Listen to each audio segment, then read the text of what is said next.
Hey, so now what I want to go into is the next part. This is chapter 3, right, of our entrepreneurial journey here. How to be an entrepreneur. And the next one is really super key. It's how to know your customer. How know your customer. So let's get started. I'm going to start with the slide deck here. Yeah, know your customer. It's absolutely key. That's what we're going to talk about. So here is a object lesson in kind of what we talked about before, having the solution first, building the product and not really knowing your customer, you know. And the Segway was a brilliant, you've seen those things, right? You're driving around or like a little, it rolls, it balances, it's on two wheels and you drive around. Incredibly cool.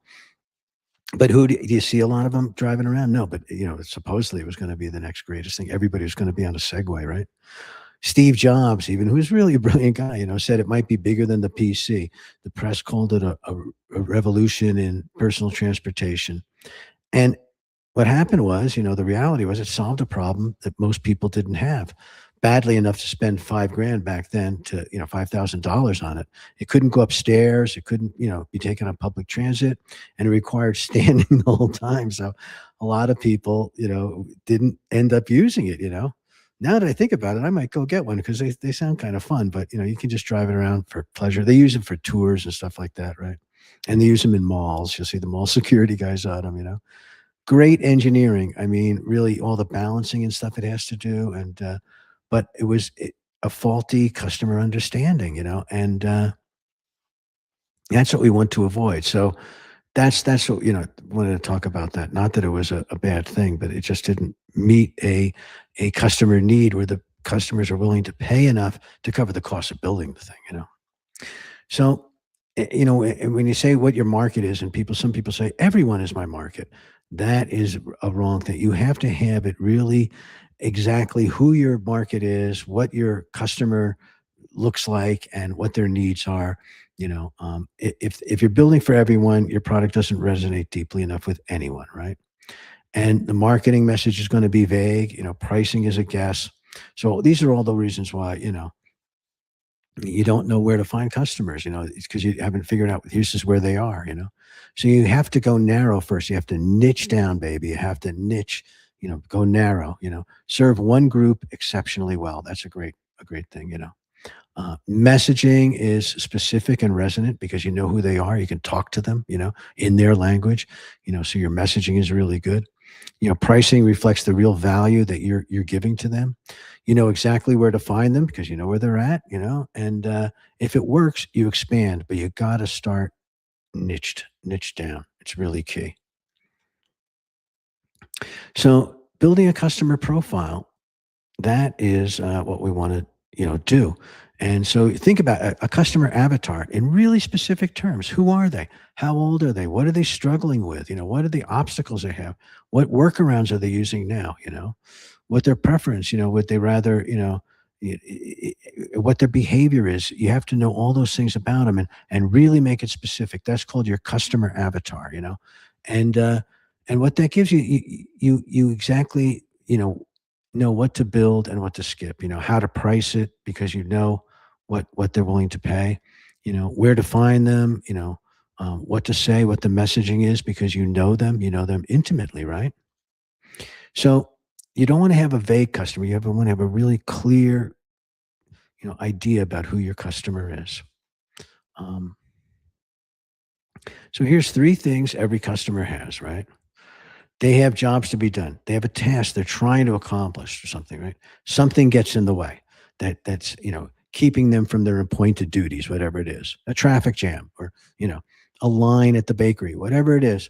All these kind of things are obstacles, they're frictions in people's life, and they're just trying to get through the life and get things done. Um, and the gains those are the pains, and the gains are what they're going to feel at the end, how they're going to feel better.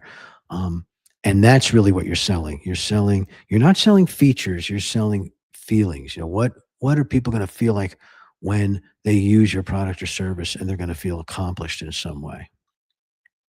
So here's a great tool. It's called the value proposition canvas, and here's the thing we're trying to fit between you know the what your solution is and what the customer's problems are, whatever, you know. So you have your products and services. There's two ways that they can, you know, the pain relievers, right? You know, how you're addressing their frustrations, and then the game creators, how you deliver what they want and how they feel afterwards, you know. And on the customer side, you know, what they're trying to do, what's getting in the way of them doing that, right? What frustrates or blocks them, and what outcome do they want? Remember, there's a great quote by Peter Drucker, or was it Peter, a Harvard marketing guy back in the day, said that customers don't buy um, quarter-inch drill bits. They buy quarter-inch holes.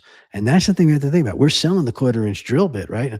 Oh, this quarter-inch drill bit, yada, yada. People don't care about the drill bit. They want to make a quarter-inch hole. And if you have a good way to do that, then they'll go after it, right? So think of it that way, you know. It's I always like that, you know, because we try to sell the product, and we want to sell the feelings, what they're actually going to accomplish. And here again, you know, everything's an assumption until it's tested, right? It's always hypothesis, and then we're going through the experimental process, testing it, seeing what the results are, and then modifying, you know, as we go along. You know, customer discovery is getting out and actually talking to people. That's one thing at being an entrepreneur. You don't want to sit in your room and craft your thing and think, oh, people are going to love this. And I know you have to actually get out and physically talk to somehow, you know, over the internet, in person, something like that, where you're actually, you know, in contact with people that you expect are going to use your product or your service, right? And you don't ask questions, you know, like, do you think this is a good idea? That's sort of begging the answer, right? And people are polite and they'll say yes, even when they don't, you know, they're gonna respond to what you want. So you have to couch the questions in a way, you know, tell me it, like tell me about the last time you struggled with something, and then you'll get the real answer from people. And ask at least 10 people. Go out and do it. It's kind of painful sometimes. You know, we not painful, but we get scared of doing that, right? We don't want to go talk to people because, ew, what if they don't like our thing or whatever? So that's a hurdle you have to get over. So talking to customers, here's some practical tips, right? Um, Practice with people you know. That's an easy place to start, right? Your family, friends, you know. Take notes, you know, during or immediately afterwards. So you know, maybe you can record it. You know, if you have your phone, you say, can I record this? And then there's even these apps that'll turn that into notes for you and stuff like Otter and these other ones. And keep it short. You don't want to, like, you know, kill them with these questions. You know, 15 minutes is enough, you know. And don't defend your idea. You know, you're not like trying to, if they're skeptical, ask them to say more, draw them out. Don't try to say, no, but my product is, you don't understand or whatever, you know. You're trying to, it's not what you want, it's what they want. And you have to get into that kind of mindset and try to talk to them and find out, you know, you're trying to find out as much information as you can.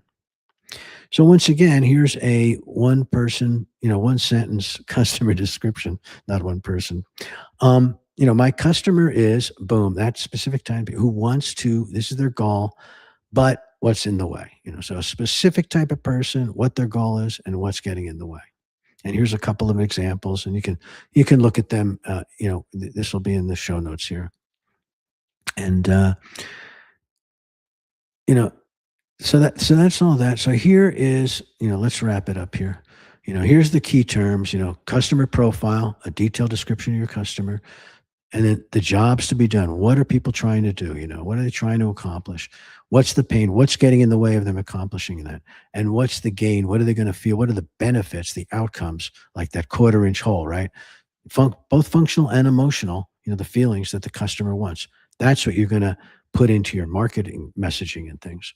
And that value proposition canvas, you know, where we have our, you know, the customer and our product or service and where they meet, you know, where, how they fit together.